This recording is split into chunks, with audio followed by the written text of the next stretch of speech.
இனிமே கண்ணை மூடிட்டு கடலை எண்ணெய் வாங்கலாம்.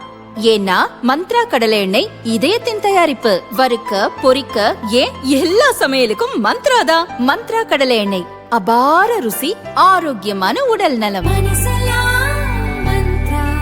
உத்தரப்பிரதேசத்துக்கு வெளிநாடு முதலீடுகளை கொண்டு வருவதற்காக அந்த மாநில முதல்வர் யோகி ஆதித்யநாத் 4 நாள் பயணமாக சிங்கப்பூர் மற்றும் ஜப்பான் சென்றார்.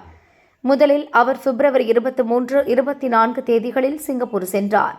சிங்கப்பூர் பிரதமர் லாரன்ஸ் வாங் மற்றும் அமைச்சர்கள், தொழிலதிபர்களை சந்தித்து உத்தரப்பிரதேசத்தில் இருக்கும் முதலீட்டு வாய்ப்புகள் குறித்து விளக்கினார். முதல் பயணத்தின் முடிவில் சுமார் 60,000 கோடி ரூபாய் மதிப்பிலான புரிந்துணர்வு ஒப்பந்தங்கள் கையெழுத்தாகின. பயணத்தின் 2ஆம் கட்டமாக அவர் பிப்ரவரி 25, 26 தேதிகளில் ஜப்பான் சென்றார். டோக்கியோ, யமனாஷி நகரங்களில் நடந்த முதலீட்டாளர்கள் மாநாட்டில் பங்கேற்ற தொழிலதிபர்களுடன் ஆலோசனை நடத்தினார். ஜப்பான் பயணத்தில் சுமார் 90,000 கோடி ரூபாய் மதிப்பிலான ஒப்பந்தங்கள் கையெழுத்தானதாக உத்தரப்பிரதேச அரசு தெரிவித்துள்ளது.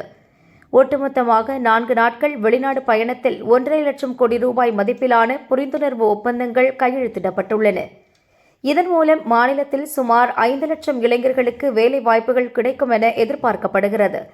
வெளிநாடு பயணங்களை முடித்துக் கொண்டு உத்தரப்பிரதேசம் திரும்பிய யோகி ஆதித்யநாத் மாநிலத்தில் 1 டிரில்லியன் பொருளாதாரமாக மாற்றுவதற்கான இலக்கில் இந்த பயணம் ஒரு முக்கிய மைல்கல் என தெரிவித்தார்.